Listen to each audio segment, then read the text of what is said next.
गांव के ऊपर एक पहाड़ी पर एक पुरानी हवेली अकेली खड़ी थी। लोग उसके अंधेरे के किस्से फुसफुसाते थे। वो कहते थे कि ये हवेली भूतिया है।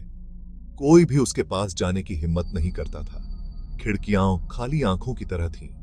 वो दुनिया को एक ठंडी, बेजान निगाहों से देखती थीं। दीवारें टूट रही थीं। मोटी और टेढ़ी मेढ़ी बेलें कंकाल की उंगलियों की तरह पत्थर से चिपकी हुई थीं। हवेली के आसपास की हवा हमेशा भारी लगती थी। ये किसी भी बेवकूफ पर दबाव डालती थी जो पास आने की हिम्मत करता था। हवेली भूली हुई यादों का एक स्मारक थी। यह एक ऐसी जगह थी जहां परछाइयों में डर समाया हुआ था। एक तूफानी रात विजय नाम का एक युवक वहां पहुंचा। हवा की तेजी और बारिश की बौछारें उसे रोक नहीं सकी। वो एक लेखक था जो हवेली के काले इतिहास की ओर आकर्षित था। इस हवेली के रहस्यों ने उसे अपनी ओर खींच लिया था। वो अपने अगले महान उपन्यास के लिए प्रेरणा पाने की उम्मीद कर रहा था। उसे यकीन था कि इस जगह में कुछ खास था। बिजली आसमान में कौंध गई। पल भर के लिए हवेली को एक भूतिया चमक में रोशन कर दिया। यह दृश्य बेहद डरावना था। गड़गड़ाहट हुई, एक खतरनाक सिम्फनी जिसने विजय की रीढ़ की हड्डी को हिला दिया। उसकी धड़कनें तेज हो गईं। वो सामने के दरवाजे पर पहुंचा। उसके कदम धीमे और सावधान थे। यह एक विशाल ओक का दरवाजा था जो अनुभवी और टूटा हुआ था। दरवाजे की हालत देखकर ही डर लग रहा था। झिझकते हुए उसने 3 बार दस्तक दी। हर दस्तक के साथ उसका दिल जोर से धड़क रहा था। सन्नाटा में आवाज गूंज उठी। हवेली की गहराई में अंतहीन रूप से गूंजती हुई प्रतीत हुई। यह गूंज उसे और भी बेचैन कर रही थी। उसे ठंड लग रही थी। हवेली के अंदर की ठंड ने उसे कंपा दिया, मानो अंधेरे से किसी बर्फीले हाथ ने उसका दिल थामने के लिए हाथ बढ़ाया हो। यह एहसास उसे और भी डरावना लग रहा था। दरवाजा चरमरा गया, मानो उसे अंदर बुला रहा हो। यह आवाज इतनी पुरानी और भयानक थी कि विजय के रोंगटे खड़े हो गए। विजय ने अंदर कदम रखा। उसके दिल की धड़कन तेज हो गई। सड़ांध की गंध से हवा घनी थी, जैसे सालों से कोई यहां नहीं आया हो। धूल भरी खिड़कियों से छनकर आती हल्की सी चांदनी में धूल घूम रही थी। उसने एक फुसफुसाहट सुनी जो उसे और भी बेचैन कर गई। यह धीमी थी, लगभग अश्रव्य, लेकिन फिर भी स्पष्ट। वो बता नहीं सकता था कि यह वास्तविक था या उसकी कल्पना उस पर चाल चल रही थी। उसकी समझ में कुछ नहीं आ रहा था। वो सावधानी से दालान से नीचे चला गया। हर कदम सोच समझकर रख रहा था। लकड़ी के फर्श पर हर कदम गूंज उठा, जैसे कोई उसके पीछे चल रहा हो। हवेली में किसी की मौजूदगी थी, यह स्पष्ट था। वो उसे देखते हुए महसूस कर सकता था। अनदेखी आंखें उसकी हर हरकत पर नजर रखे हुए थीं। उसकी धड़कन और तेज हो गई। एक और फुसफुसाहट ने उसकी रीढ़ की हड्डी को ठंडा कर दिया, जैसे किसी ने उसके कान में कुछ कहा हो। इस बार इसमें कोई गलती नहीं थी। वह अकेला नहीं था। कोई या कुछ उसके साथ हवेली में था। उसकी सांसें थम गईं।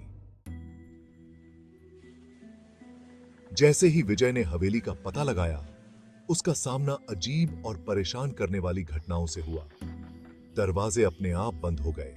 वो खाली दालानों में गूंजते कदमों की आवाज सुन सकता था।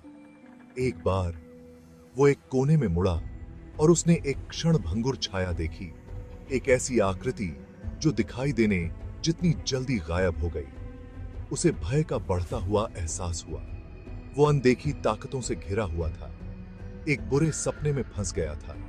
उसने खुद को समझाने की कोशिश की कि यह सिर्फ हवा थी, लेकिन गहराई से वो जानता था कि कुछ बहुत गलत था। हवेली मृतकों की आत्माओं से जीवित थी। भाग 5। एक बेताब कोशिश। घबराकर विजय ने हवेली छोड़ने का फैसला किया। वह अंधेरे गलियारों से वापस भागा, अपने आसपास की भयावहता से बचने के लिए बेताब था। लेकिन ओह, हवेली के और भी प्लान थे। जो दरवाजे कभी खुले थे अब बंद थे। खिड़कियां हिलने से इनकार कर गईं। हवेली उसकी जेल बन गई थी। वो फंस गया था, अतीत के भूतों के साथ अकेला था।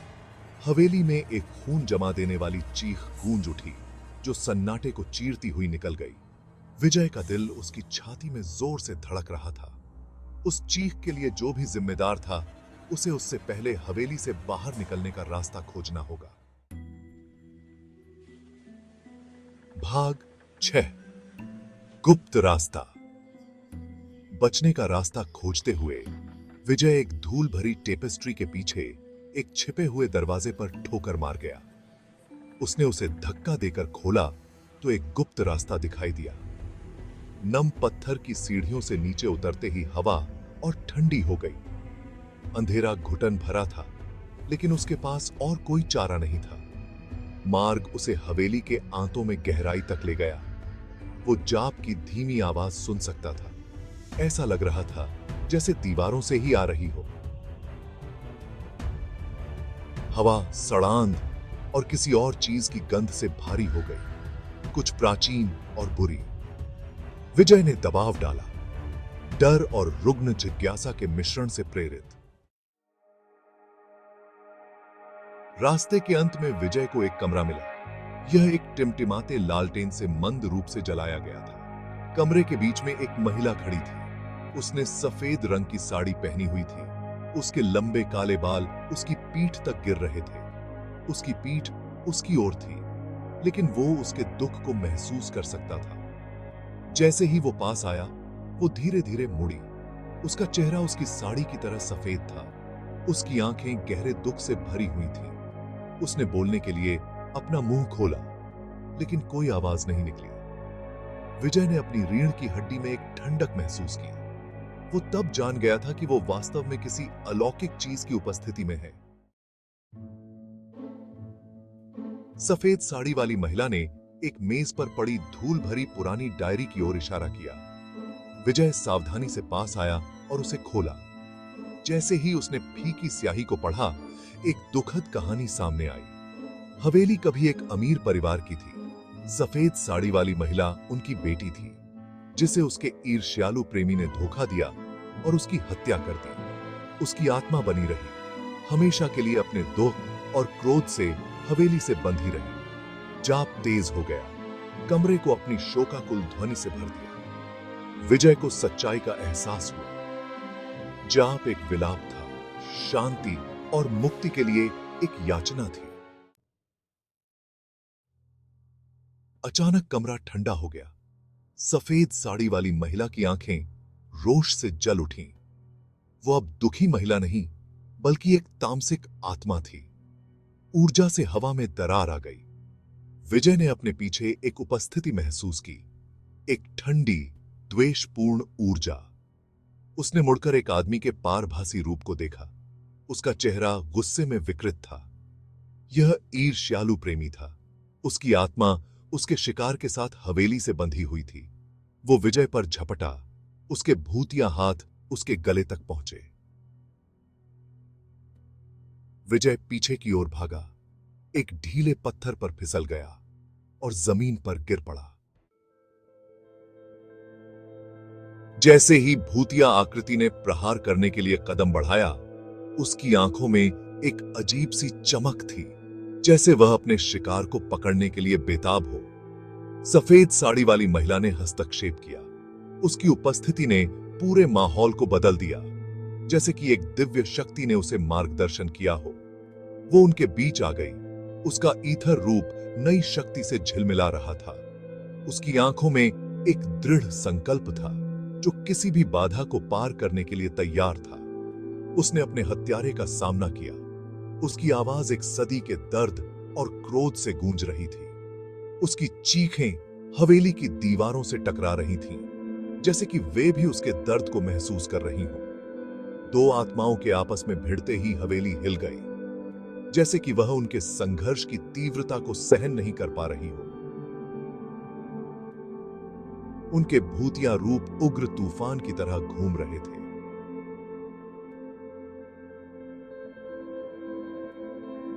यह एक ऐसा दृश्य था जिसे देखकर किसी की भी रूह कांप जाए। फिर जितनी जल्दी यह शुरू हुआ, उतनी ही जल्दी खत्म हो गया। एक पल में सब कुछ शांत हो गया, जैसे कि कुछ हुआ ही ना हो। कमरे में सन्नाटा छा गया।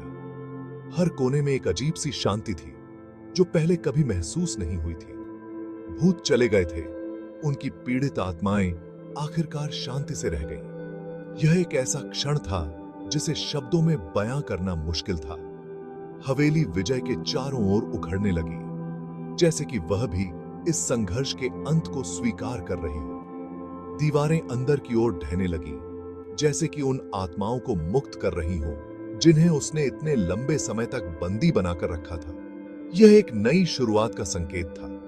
विजय चमत्कारिक रूप से हानिकर देखता रहा, क्योंकि हवेली अपने आप में ढह गई, जैसे कि वह भी इस नई स्वतंत्रता का हिस्सा बनना चाहती हो। मलबे के ढेर और हवा की बेहोश फुसफुसाहट के अलावा कुछ भी नहीं बचा। यह एक नई शुरुआत का प्रतीक था। वो आजाद था, लेकिन पहाड़ी पर स्थित प्रेतवाधित हवेली के भूतों के साथ अपनी मुलाकात से हमेशा के लिए बदल गया था। यह अनुभव उसे जीवन भर याद रहेगा।